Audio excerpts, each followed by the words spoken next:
Kabarnya luar biasa. Itu. Yang ada di rumah juga, bagaimana kabarnya? Luar biasa. Oke, hari ini saya menutup pengajaran selama sebulan tentang keselamatan. Saya akan menyimpulkan secara singkat. Saya rindu Bapak Ibu boleh ini enggak saya kupas terlalu dalam, tapi saya berharap ini bisa menjadi pemahaman buat kita semua, agar kita mengerti sebenarnya keselamatan itu kayak gimana sih. Karena terkadang kita orang Kristen nggak ngerti. Arti kita diselamatkan itu kita nggak ngerti kadang. Ya pokoknya saya nggak masuk neraka itu toh. Oh. Nggak sesimpel itu sebenarnya. Kadang kita berpikir, yang penting saya percaya Yesus masuk surga. Nggak sesimpel itu. Kalau buat Tuhan memang simpel, tapi kalau buat kita manusia, nggak sesimpel itu. Ada banyak faktor, banyak hal yang Tuhan kerjakan di hidup kita untuk Tuhan menyelamatkan kita. Jadi nggak sesimpel, yang penting kamu saya selamatkan, kamu nggak masuk neraka, saya masukkan surga. Kalau cuman gitu aja, mungkin Tuhan nggak akan biarkan kita di dunia ini. Langsung semua dimasukkan surga. Bapak Ibu mengerti enggak? Tujuan Tuhan sebenarnya menciptakan manusia. Apa tujuan Tuhan menciptakan manusia itu? Kenapa manusia diciptakan serupa dan segambar dengan Tuhan? Terkadang kita lupa bahwa manusia diciptakan memang serupa dan segambar, ada tujuannya. Tujuannya cuma satu, yaitu memuliakan Allah. Jadi setiap pengajaran di gereja seharusnya itu fokusnya cuma Tuhan, bukan manusia. Keselamatan pun, pengajaran tentang doktrin tentang keselamatan pun fokusnya harus Tuhan. Teosentris, bukan antroposentris. Kalau teosentris itu fokusnya Tuhan, teo itu tuh Tuhan. Kalau antroposentris itu, antropo itu manusia. Banyak orang mengajarkan doktrin keselamatan fokusnya cuma manusia. Yang penting kamu percaya Yesus, kamu selamat.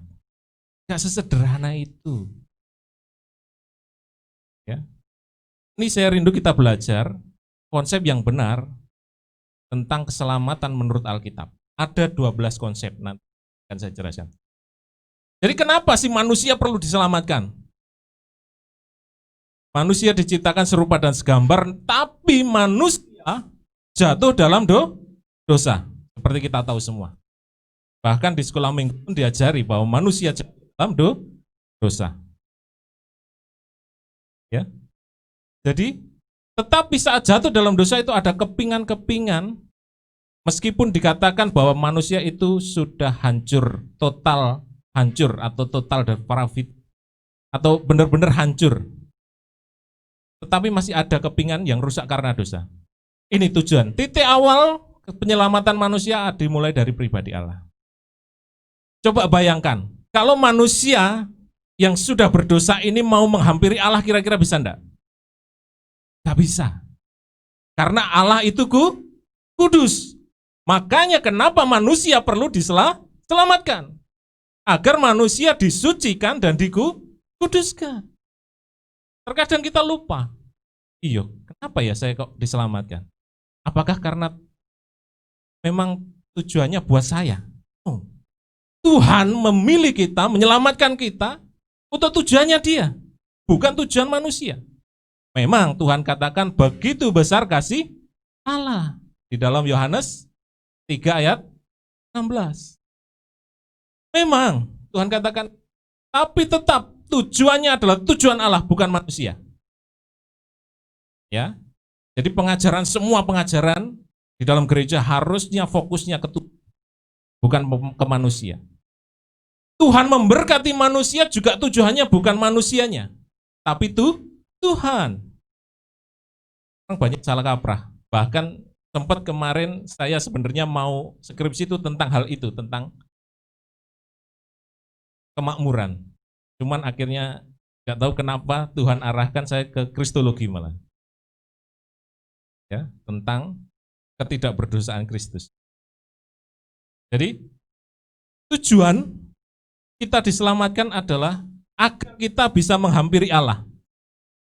Jadi di situ dikatakan bahwa Allah yang maha suci, maha benar, maha adil, tidak memiliki ruang dalam hadiratnya bagi perkara-perkara yang hina, sia-sia, dan terkutuk atau tidak kudus.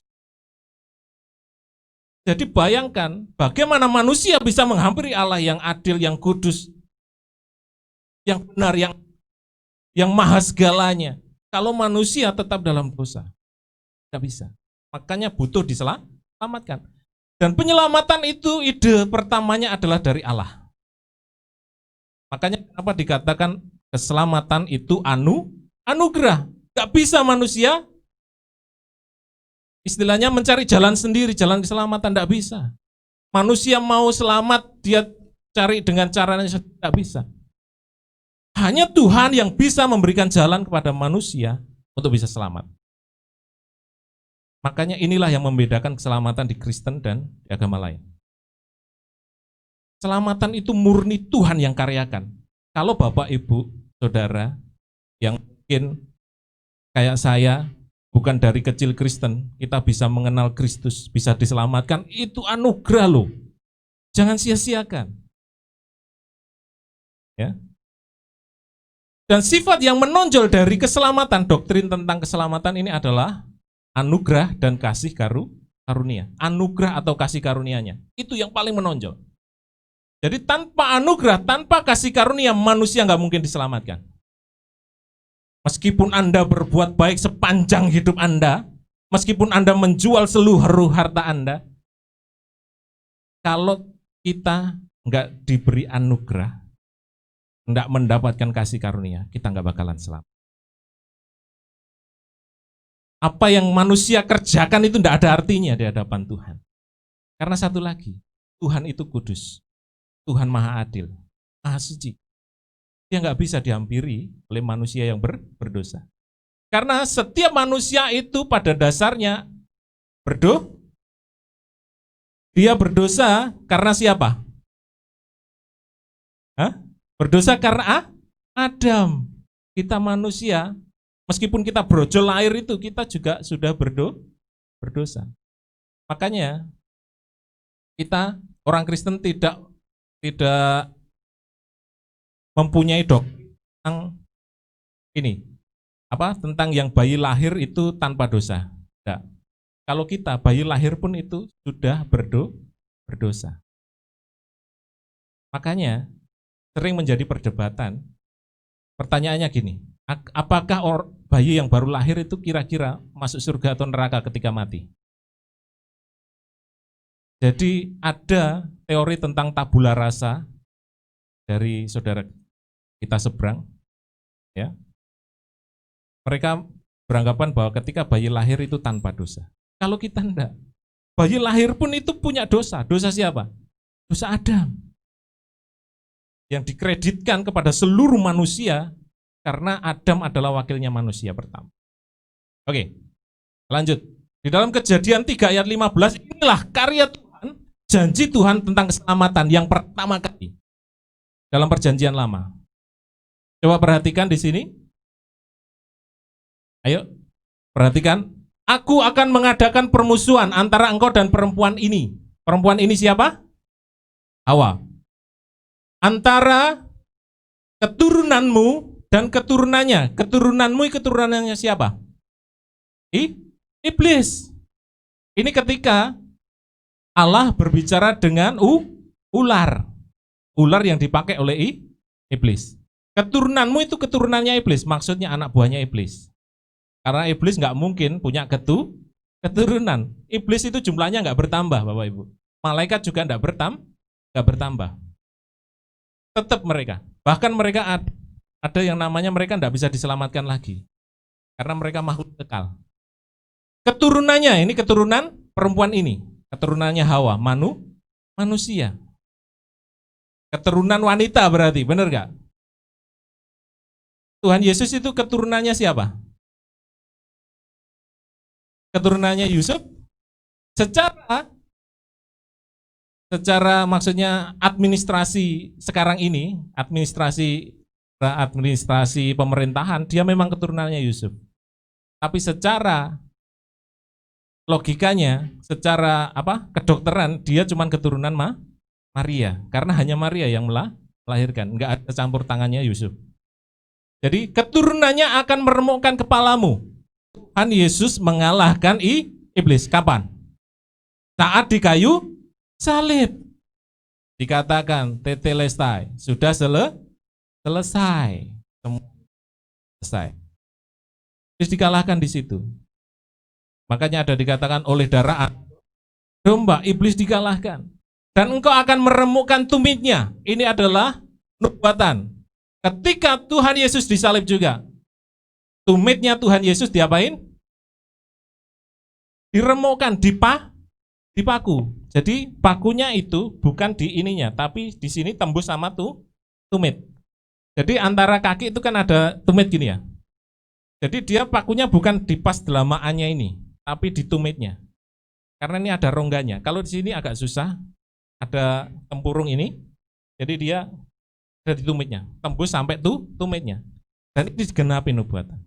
Jadi yang mengkaryakan keselamatan itu siapa? Tuhan, bukan manusia.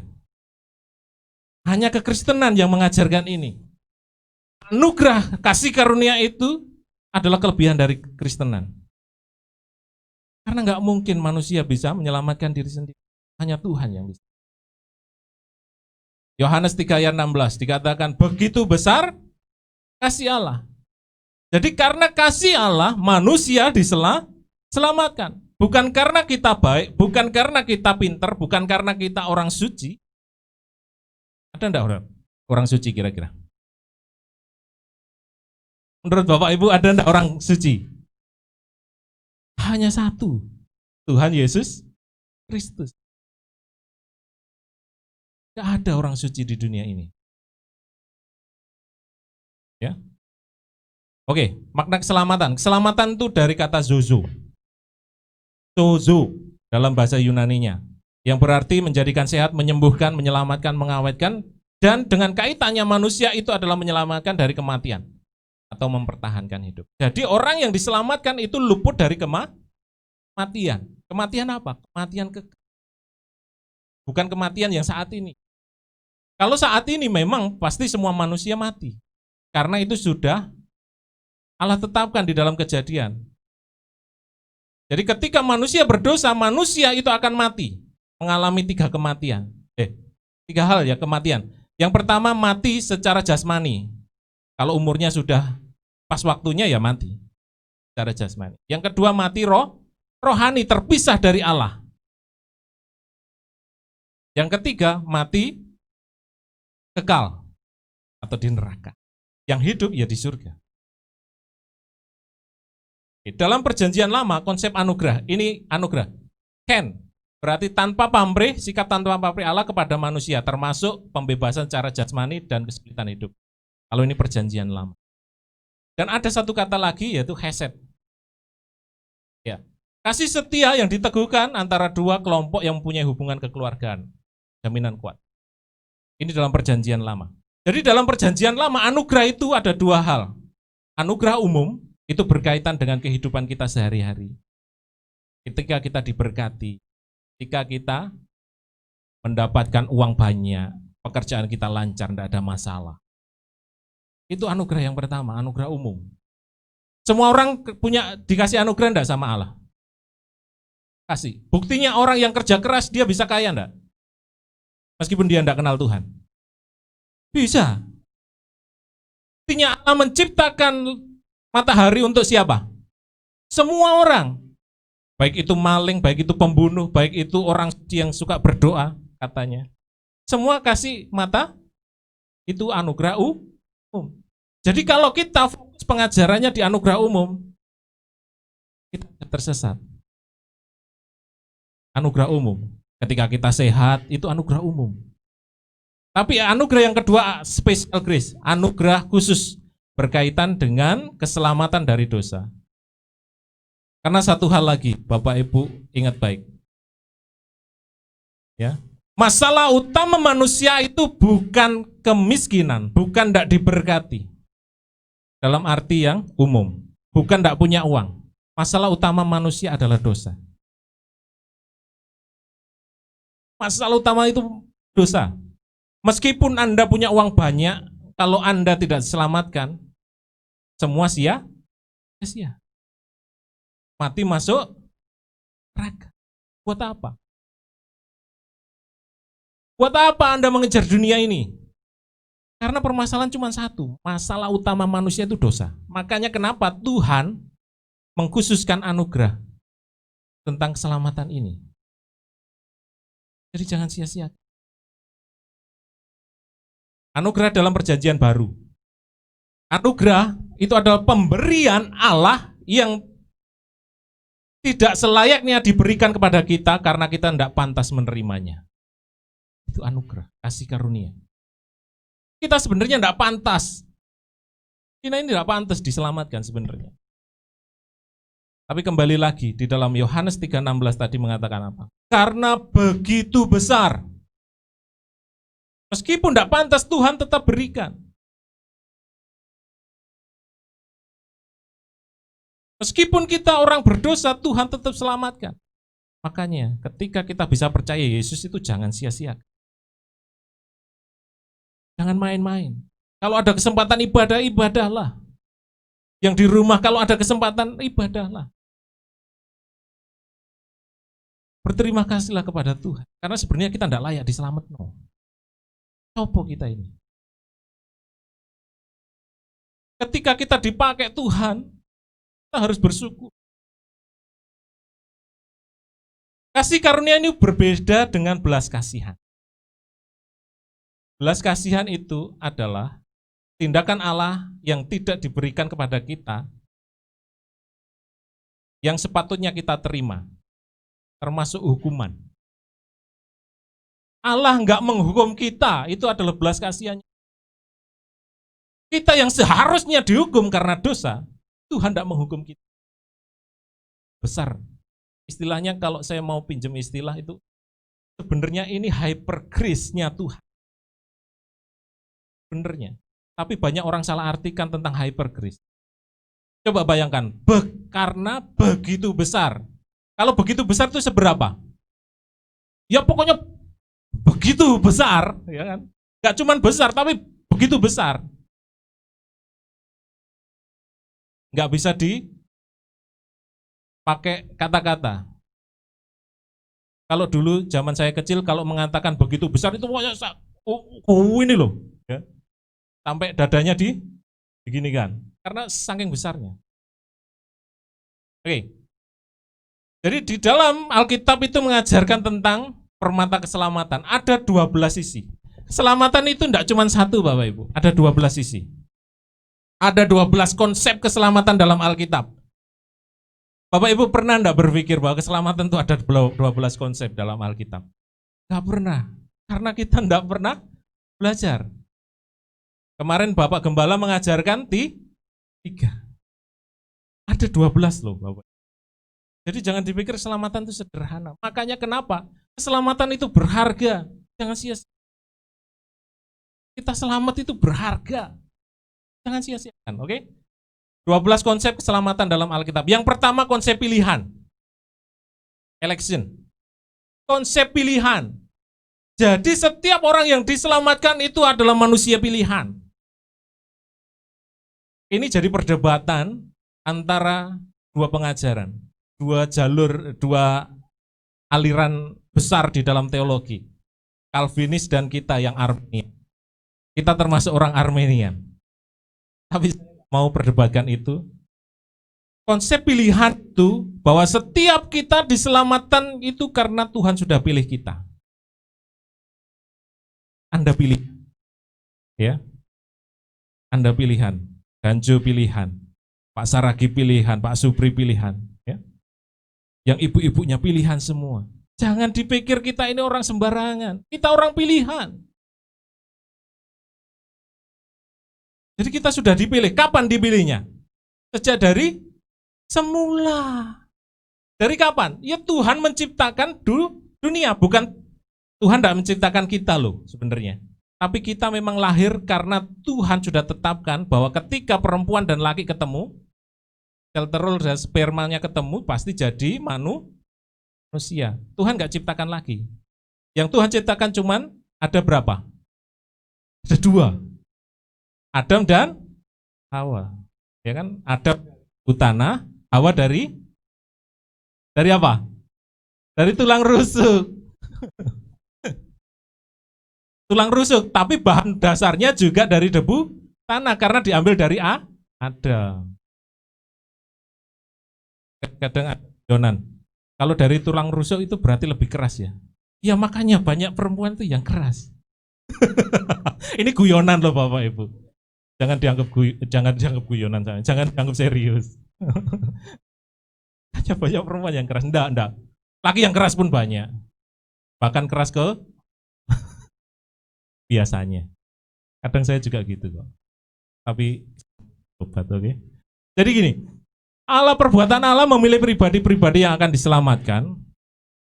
Itu mutlak karena kehendak Tuhan, karena kedaulatan Allah. Contohnya, ketika Tuhan memilih keluarga, siapa di antara kita yang bisa milih ketika kita mau dilahirkan? Gak ada toh? Saya mau dilahirkan dari anaknya Pak Jokowi, anaknya presiden, gak ada. Kira-kira dulu waktu Pak Jokowi mau lahir, dia, Tuhan nanti saya jadi presiden. Siapa yang bisa milih kita dilahirkan dari suku mana? Gak ada. Coba bayangkan, kalau kita kulitannya masih mending ya. Orang yang di Papua, aduh Tuhan kok saya dilahirkan dari orang Papua ya? Gak bisa. Itu pemilihan. Ketika Allah memilih bangsa Israel, ketika Allah memilih bangsa Israel, banyak orang yang ngiri juga. Kenapa saya nggak dilahirkan dari bangsa Israel? Bangsa yang diberkati itu Tuhan. Pinternya minta ampun. Di antara bangsa di dunia yang paling pintar orang Israel. Bangsa pilihan. Sampai sekarang pun tidak terkalahkan dia, ya kan? Meskipun dikepung musuh. Bangsa Arab itu memusuhi Israel, tapi nggak pernah dia mengalahkan Israel. Sampai hari ini. Nakal kayak gimana pun, Tuhan pukul kayak gimana pun, tetap Tuhan selamatkan mereka loh. Tapi nanti waktu penghakiman ya beda lagi. Ya. Jadi kita nggak bisa pilih, itu semua kedaulatan Tuhan. Pilih terjadi di kekekalan masa lampau. Di dalam Efesus 1 ayat 4-5. Nanti Bapak Ibu bisa baca ya, karena saya akan cepat saja. Jadi pemilihan itu waktu Tuhan ciptakan, bukan waktu kita lahir, enggak. Tapi waktu Tuhan ciptakan, Tuhan tuh sudah tahu. Tuhan tahu saya. Tuhan tahu saya bakalan ketemu istri saya. Tuhan tahu. Tuhan tahu kapan, pokoknya sekali titik itu Tuhan tahu semuanya. Sampai akhir hidup saya pun Tuhan tahu. Nah, konsep pemilihan ini terkadang jadi perdebatan. Kenapa? Karena gak adil dong Tuhan. Berarti ada yang dipilih untuk diselamatkan. Ada yang dipilih untuk masuk neraka. Kalau kita berpikir gitu ya, semua kehendak Tuhan. Tuhan yang berdaulat. Tuhan berhak pilih siapapun, bener gak? Tuhan berhak pilih saya. Makanya kenapa terkadang ada orang bingung. Loh, kira-kira ada pendeta yang murtad itu dipilih enggak ya?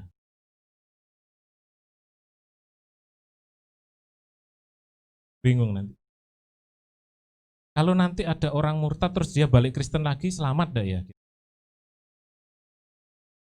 Itu semua kedaulatan Tuhan, kita nggak pernah tahu. Konsep pemilihan itu seperti Bapak Ibu lewat pintu ini loh. Pintu ini loh, gerbang pintu. Ketika kita lihat gini, kita lihat di situ. Ya, kita lihat di depannya, oh dia percaya Yesus. Ketika masuk baru kita tahu, oh ternyata dia dipilih di sisi seberangnya, sisi belakangnya.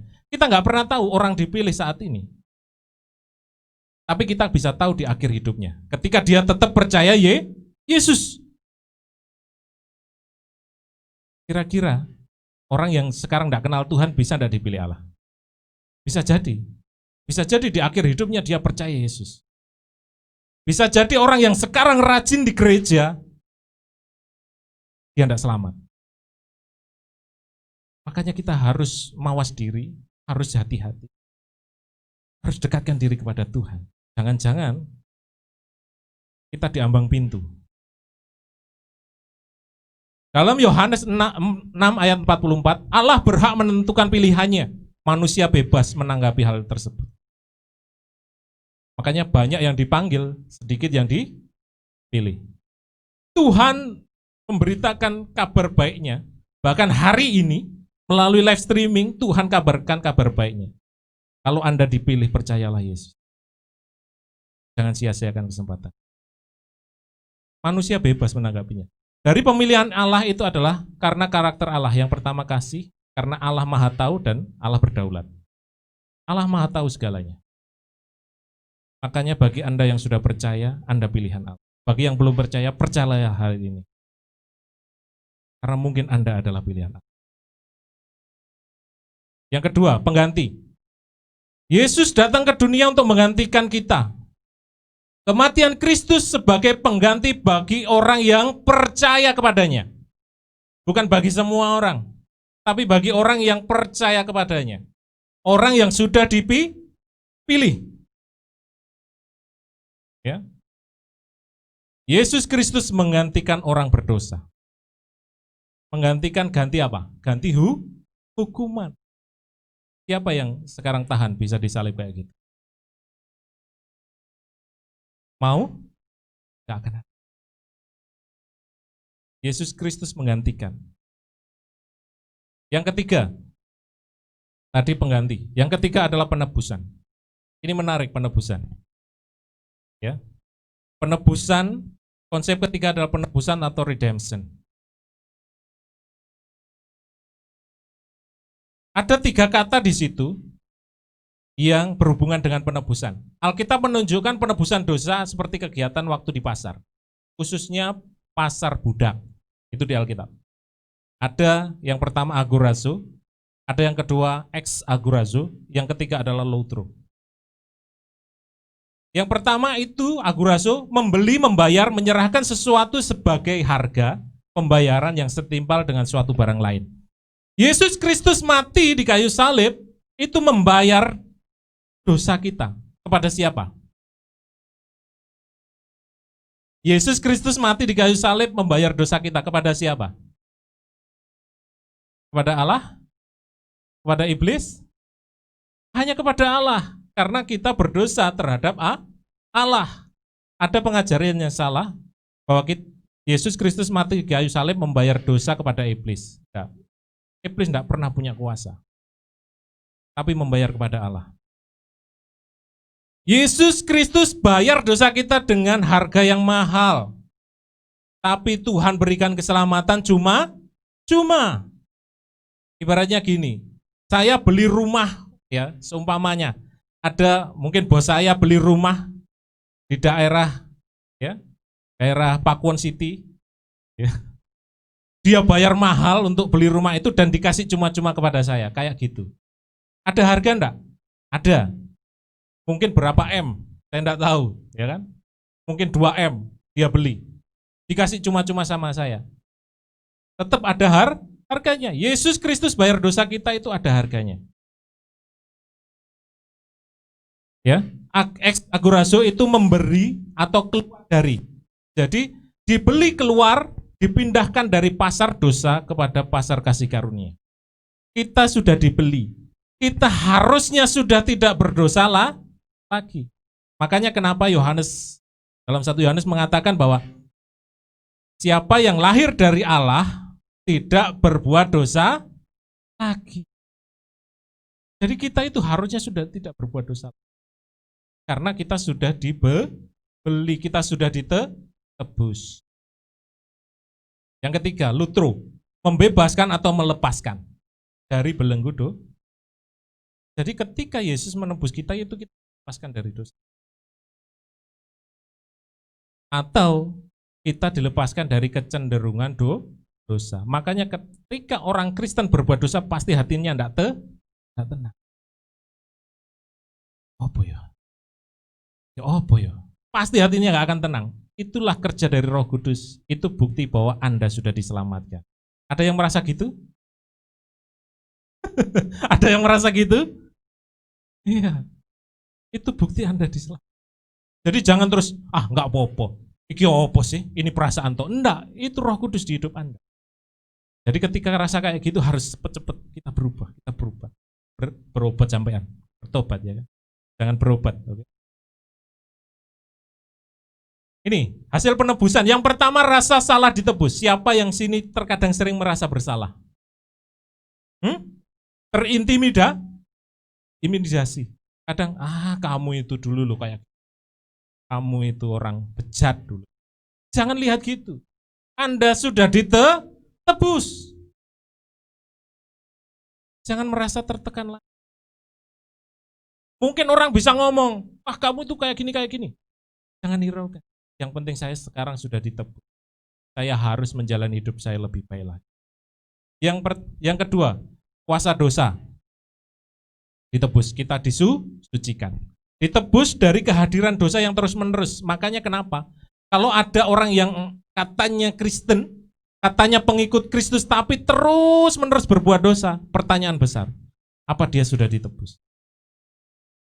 Kalau belum, ayo sekarang. Yang sering berbuat dosa dan terulang terus, bertobat, terima Tuhan. Meskipun kita sudah Kristen dari kecil, kalau kita terus-menerus berbuat dosa, pertanyaan besar harus ditanyakan di diri. Sudah kita menerima Yesus? Dan sungguh, hari ini, kalau ada yang merasa kayak gitu, cepat terima Tuhan. Karena bisa jadi kita tidak ditebus sama Tuhan. Jaminan. Ketika kita ditebus, ada jaminan yang Tuhan berikan. Jaminannya apa? Kita dimateraikan menjadi milik Tuhan. Materai loh. Ketika sudah dimateraikan itu sudah sah. Kalau kita di Indonesia nikah itu yang sah sudah ada akte nikahnya. Kalau di dalam Islam ada buku nikahnya. Kalau cuman di hadapan orang sah gini toh ya cuma belum sah secara negara. Yang sah itu ada capnya dinas catatan sipil dispen ya susah. Hak istimewanya apa? Kita jadi hambanya Kristus. Anda jadi hamba Kristus itu Anda punya hak istimewa. Jangan dipikir jadi hamba itu terus kita enggak. Jadi hamba Tuhan itu hak istimewa setiap orang percaya. Makanya kenapa saya mendorong kita semua, ayo melayani. Dan kita ini hamba loh. Makanya saya sering katakan juga sama kita ini. Bagaimanapun kita ini hamba. Itu hak istimewa. Karena hambanya Tuhan itu pasti ada di dekat Tuhan, benar enggak? Iya. Dan ketika Tuhan nanti berada di surga, hambanya ada di mana? Ya di surga. Gak mungkin hambanya ada di neraka. Ya. Ini logikanya. Kalau kita jadi hamba Tuhan itu dimanapun tuannya berada pasti di situ. Itu hak istimewa. Jadi jangan dipikir jadi hamba Tuhan itu pelarian. Enggak. Jadi hamba Tuhan itu hak istimewa. Gak semua orang bisa jadi hambanya Tuhan. Harusnya orang percaya semua jadi hamba Tuhan. Memberitakan kabar baik. Berbuat baik untuk kita mengerjakan keselamatan kita. Tujuannya apa? Cuman satu, memuji kemuliaan Allah. Seperti tujuan Tuhan menciptakan manusia, hanya untuk memuliakan Dia. Tidak ada yang lain. Bukan memuliakan diri sendiri, bukan memuliakan denominasi, bukan memuliakan gereja, tapi memuliakan Allah. 4. Pemuasan. Ya, pemuasan ini berhubungan dengan ketika manusia jatuh dalam dosa, Tuhan itu merasa kok gini ya. Ada sesuatu yang hilang dari Tuhan, dari Allah. Ketika manusia jatuh dalam dosa. Jadi ketika Yesus Kristus berkorban, hati Allah dipuaskan. Atau mendamaikan sebenarnya. Mendamaikan. Jadi Allah itu mendamaikan manusia dengan dirinya. Akhirnya hubungannya baik lagi. Ketika manusia jatuh dalam dosa, makanya mengalami kematian rohani, terpisah dari Allah. Ini didamaikan.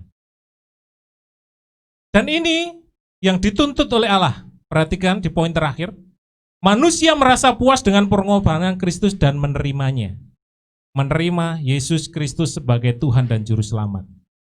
Dan berjuang untuk tidak kembali ke bawah perhambaan dosa lagi. Kalau Anda sudah diselamatkan, Anda harus berjuang untuk tidak jatuh dalam dosa. Harus berjuang. Karena nggak ada ketika orang diselamatkan terus akhirnya saya sudah tidak berdosa lagi sama sekali.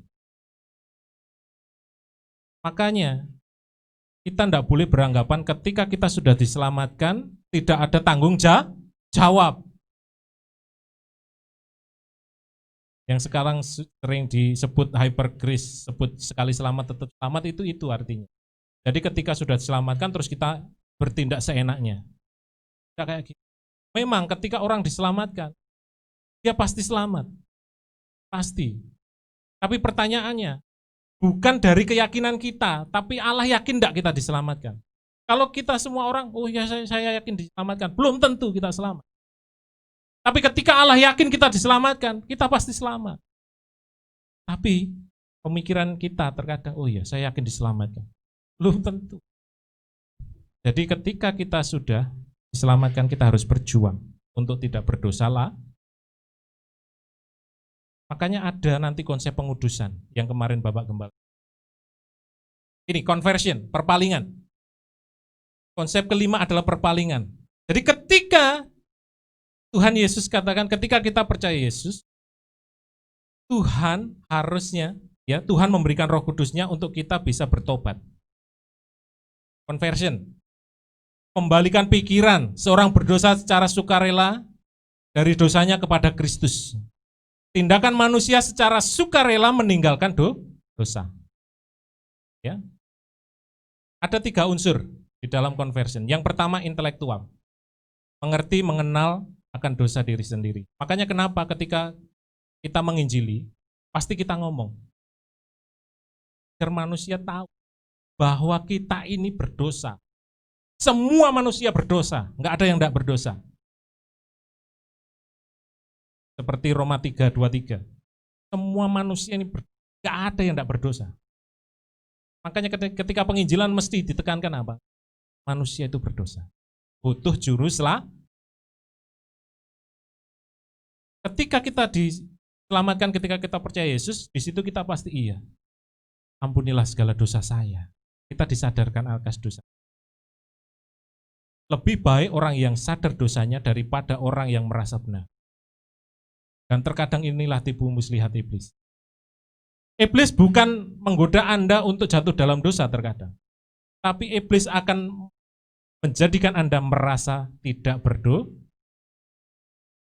Pernah enggak gitu?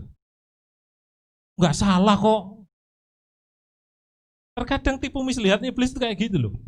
Menjadikan kita lupa bahwa kita ini juga pernah melakukan kita juga berdosa. Yang kedua, emosi. Perasaan. Jadi ketika itu kita, oh ya Tuhan, merasa sedih karena ternyata berdosa. Saya butuh juru selamat, saya butuh Tuhan. Itu perpalingan. Terus kemauan. Kemauan untuk berbalik dari dosa-dosanya, menerima anugerah Allah, serta kemauan hidup bagi Allah. Karena kita sudah ditebus. Kalau ditebus, dari hamba dosa jadi hambanya Tuhan. Kalau jadi hamba Tuhan harus hidup untuk Tuhan. Bukan hidup untuk dosa lagi. Oke, 6. Kelahiran baru. Ini adalah pekerjaan Roh Kudus di hidup kita. Bagi kita yang dari bukan Kristen, ketika kita percaya Yesus, pernah enggak Bapak Ibu merasa menggebu-gebu? Kepengennya itu berdoa, kepengennya ke gereja. Berasa semua itu, waduh, apa ya? Istilah kalau lagu mendidih di hati, mendidih di hati, mendidih di hatiku. Pernah enggak tahu lagu itu? Lagu baru itu. Loh, lagu baru itu. Baru dengar ya? Itu lagunya lagu orang Pentakosta jadul katanya. Mendidih, ya mendidih di hati, nggak tahan. Pengen doa, pengen ketemu Tuhan. Kasih yang mula-mula. Jadi Roh Kudus memberikan kodrat baru kepada manusia dari seorang yang berdosa, ya, ketika menerima Yesus dijadikan orang yang tidak berdosa. Posisinya bukan secara otomatis nggak berdosa lagi, pasti ada nanti jatuh bangunnya. Kita dilahirkan baru menjadi orang percaya, dan dilahirkan baru menjadi anggota tubuh Kristus. Ini penting. Jadi upacara atau kegiatan baptisan itu nggak bisa mencangkokkan kita menjadi tubuh Kristus. Tapi hanya kelahiran baru yang bisa menjadikan kita ini tubuh Kristus. Percuma kalau kita dibaptis tanpa kelahiran baru. Cuma. Ketika KKR, ayo semua. Siapa yang mau dibaptis, maju ke depan. Percuma Anda dibaptis kalau Anda tidak lahir baru. Buat apa? Cuma buat cari surat. Kelahiran baru ini yang penting. Bukan baptisannya. Kelahiran barunya. Karena sekali lagi, baptisan tidak pernah menyelamatkan. Baptisan itu adalah tanda kita menjadi anggota gereja. Tapi yang menyelamatkan apa? Kelahiran baru. Anda dibaptis percuma kalau Anda tidak lahir. Lahir baru itu semua berubah. Tidak berdosa lagi. Kita sudah berjuang untuk tidak berdosa lagi. Kita berjuang dari yang dulu emosional jadi bisa nahan diri. Dulu suka ngomong yang sembarangan, kita bisa nahan. Hidup orang percaya akan berpindah dari alam maut kepada hidup. Kelahiran baru. Manusia mati rohani akhirnya dihidupkan. Ada perubahan budi, perubahan karakter, perubahan diri. Dari yang dulunya jahat menjadi baik. Itu kelahiran baru. Dan ini, dalam Yesus mengambil bagian kodrat ilahi dan luput dari hawa nafsu, itu nanti. Ketika kita sudah dimuliakan. Kita nanti sudah nggak akan mikiri yang namanya, apa maksudnya, cinta itu kayak gimana. Terus kita kepingin sesuatu, enggak. Di sana cuma pengennya menyembah Tuhan. Enggak ada kepingin yang lain. Surga itu enggak ada kawin mengawinkan, kata Tuhan Yesus. Jadi jangan kita pikir surga itu nikmat makan-makan, tapi enggak bisa lemu. Enggak ada makan di sana. Orang percaya menjadi anggota kerajaan Allah. Ini penting. Nah, jadi lahir baru adalah ciptaan baru, hidup lagi, berpindah dari maut, pembaharuan, pemberian kodrat baru, yaitu kodrat Allah, dan tujuan hidup baru. Menyenangkan hati Tuhan. Ini, proses kelahiran baru. Firman Allah dibagikan, Roh Kudus memberikan pertobatan, dan kita menjadi iman. Kita iman untuk percaya kepada Yesus. Itu proses kelahiran baru. Kelahiran baru. Oke, 7. Saya akan cepat. Pendamaian. Jadi kita didamaikan seperti tadi. Ya, kita didamaikan. Kita didamaikan hubungannya dengan Allah, dan kita didamaikan dengan kita kepada Allah. Jadi kadang kita mikir, aduh, saya layak enggak ya menghadap Allah? Saya layak enggak ya jadi hambanya Tuhan? Saya layak enggak lah untuk saya beribadah kepada Tuhan? Anda layak, Anda sudah didamaikan.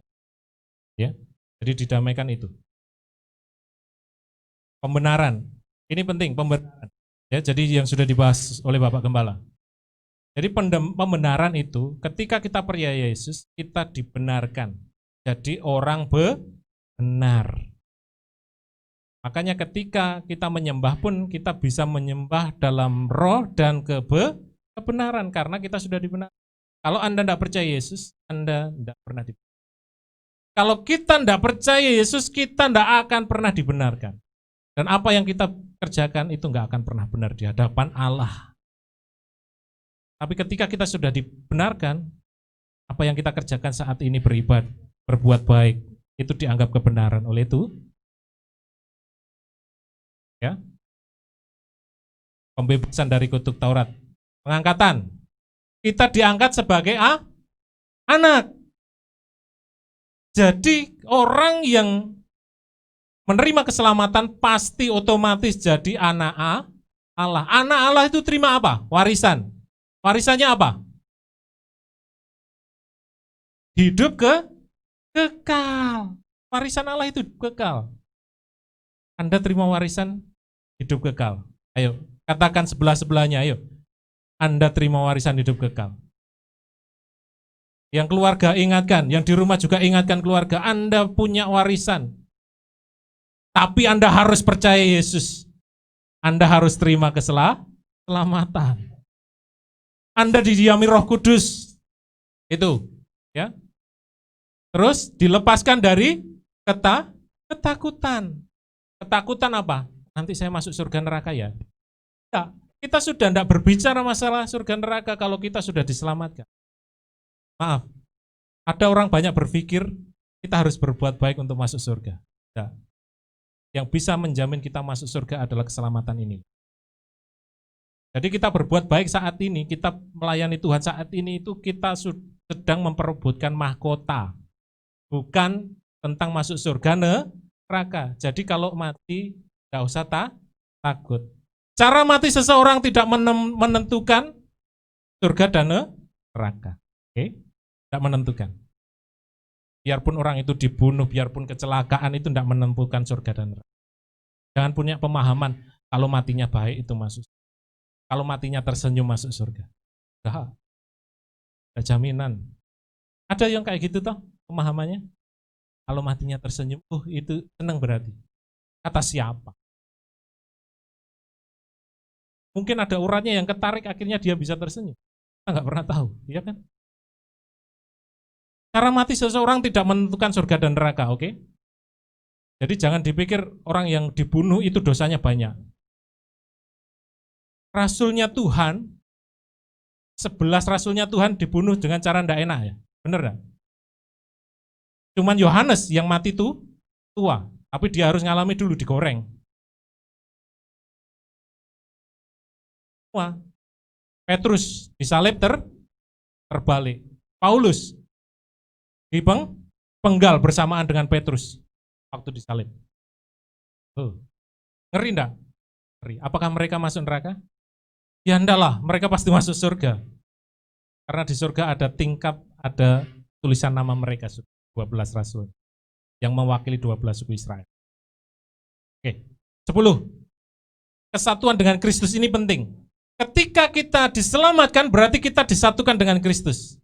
Kalau kita bersatu dengan Kristus, berarti secara otomatis harusnya kita bilang hidup saya adalah untuk Kristus. Dan ketika saya mati pun saya juga bersama Kristus.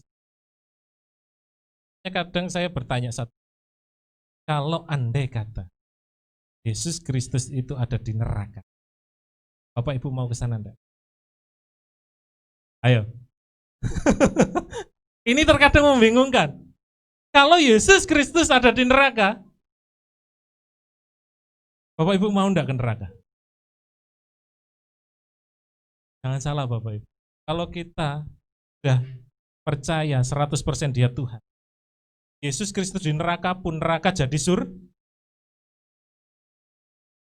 Tidak mungkinlah Tuhan di neraka. Terlalu cetek iman kita kalau bilang Yesus di neraka. Jadi jangan pernah kita digoyangkan dengan pertanyaan. Yesus itu Tuhan, dimanapun Tuhan berada, kita harus di sana. Dan Yesus tidak mungkinlah di neraka. Itu cuma pertanyaan jebakan. Terkadang tapi membingungkan, bener enggak? Kita goyah tuh akhirnya. Ya apa ya? Ya apa ya? Oke. Jadi ketika kita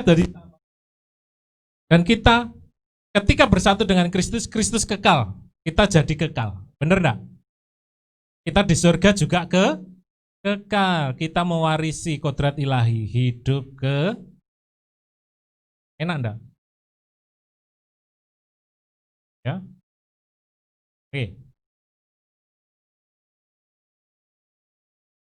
Ini akibat kesatuan dengan Kristus adanya perubahan. Sasaran utama kita adalah Tuhan, kasih kita. Ketika kita mengasihi manusia, itu karena kita mengasihi itu. Karena ketika kita mengasihi istri, kasih itu karena kita mengasihi. Ketika kita mengasihi pacar, karena kita ya mengasihi pacar, nggak mungkin mengasihi. Kalau sudah suami istri ya pasti Tuhan. Mengasihi anak, mengasihi orang tua itu karena kita mengasihi. Kalau pacaran kan masih abu-abu, ya kan? Pacarannya karena kasih kepada Tuhan atau karena kasih kepada body, pada karakter, inner beauty. Oke, jadi itu. Adanya kegiatan baru yang dikontrol oleh kuasa pertobatan, dan ketika kita disatukan dengan Kristus, maka kita ada sesuatu yang baru di hidup kita. Kita jadi orangnya berubah. Saya yakin dan percaya setiap orang yang lahir baru pasti berubah. Gak ada yang gak bisa berubah, oke? Jadi jangan bilang aku ini gak bisa berubah. Bisa, karena sudah ada Kristus di hidup kita. Hasilkan kuasa transformasi. Penyucian, terakhir, tinggal 1, 2. Ada 3 penyucian ini, ya, sanctification yang sudah terangkan Bapak Gembala. Disucikan secara posisi dari orang berdosa menjadi orang benar. Itu posisinya ketika kita percaya Yesus. Disucikan secara progresif atau pengalaman hidup kita saat ini. Kita disucikan dari hari ke hari. Ya. Kadang suara hati kita, jangan berbuat dosa. Jangan berbuat dosa. Itulah Roh Kudus yang menyucikan kita tiap hari. Tiap hari kita disuci. Melalui firman Tuhan kita disuci. Kita diingatkan. Ya. Itu kesucian progresif, pengalaman.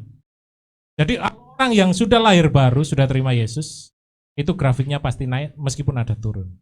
Yang seperti digambarkan Bapak Gembala kemarin. Itu proses hidup. Kalau ada orang Kristen yang hidupnya stagnan dari dulu sampai sekarang, sampai selamanya tetap, pertanyaan besar, sudahkah dia selamat? Selamatkan Tuhan. Sudahkah dia menerima penyucian? Jadi hidup orang Kristen itu harus ada progresnya, harus naik. Ya, harus naik.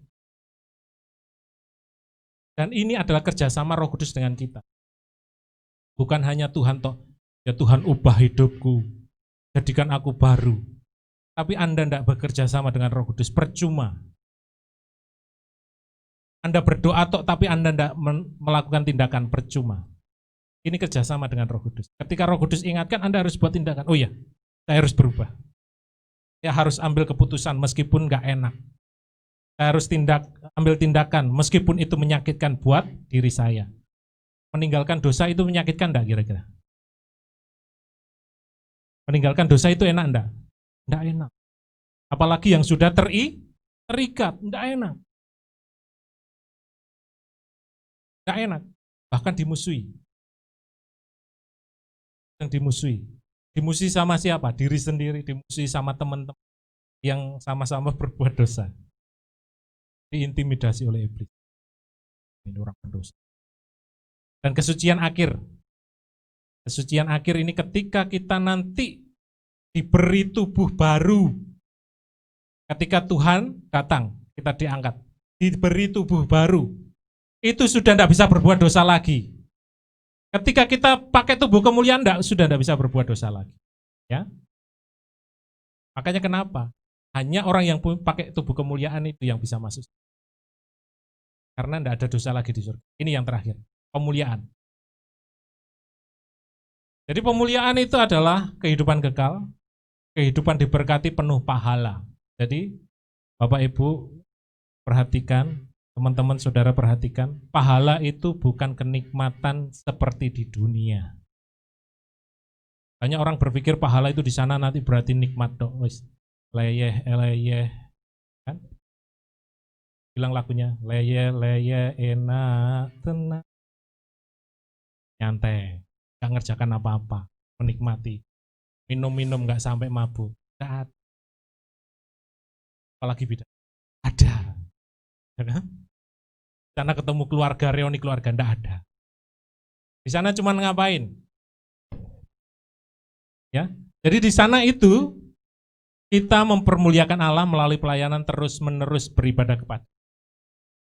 Membosankan dong? Enggak. Saya jamin enggak membosankan. Karena kita sudah diubahkan. Kita sudah tidak ada, maksudnya dosa lagi. Pakai tubuh kemuliaan, enggak ada rasa bosan. Di sana itu kita makan, ya ada buah kemuliaan. Di sana hidup kekal. Kita punya pengetahuan yang sempurna di sana nanti. Kita hidup dalam kesucian, nggak ada dosa lagi. Di sana kita berbakti, bersekutu, bahkan hidup bermasyarakat nanti. Makanya ada dikatakan surga baru dan bumi menarik ini. Kalau nanti SK. Jadi ini. Bapak Ibu ingat 12 konsep tadi, secara cepat, kalau mau detail nanti bisa lihat kita. Ada 12 konsep. Anda dipilih, dosa Anda sudah digantikan, hukuman Anda digantikan oleh Tuhan. Anda ditebus, jangan berbuat dosa lagi. Hubungan kita sudah dipulihkan, Allah dipuaskan, dan kita pun harus puas dan menerima Yesus Kristus sebagai Tuhan dan Juru. Ya. Anda harus berpaling dari dosa-dosa Anda. Kita harus berbalik dari dosa kita kepada Allah. Ya. Tuhan memberi kita kelahiran baru. Yang ketujuh, kita didamaikan. Kita dibenarkan. Bahkan bukan cuma itu, kita diangkat jadi anaknya, dapat warisan kekal. Kita disatukan dengan Kristus, kita disucikan, dan terakhir, kita nanti akan dipermuliakan. Mendapat kodrat ilahi, hidup kekal, berpengetahuan, tanpa dosa. Iblis saja mau menyamai Tuhan. Kita dikasih kodrat ilahi loh. Dari segalanya. Makanya Paulus katakan apa? Kesengsaraan, ya, penderitaan saat ini nggak sebanding dengan kemuliaan kekal. Kemuliaan yang Tuhan berikan. Undang kita semua bangkit berdiri, pemain musik.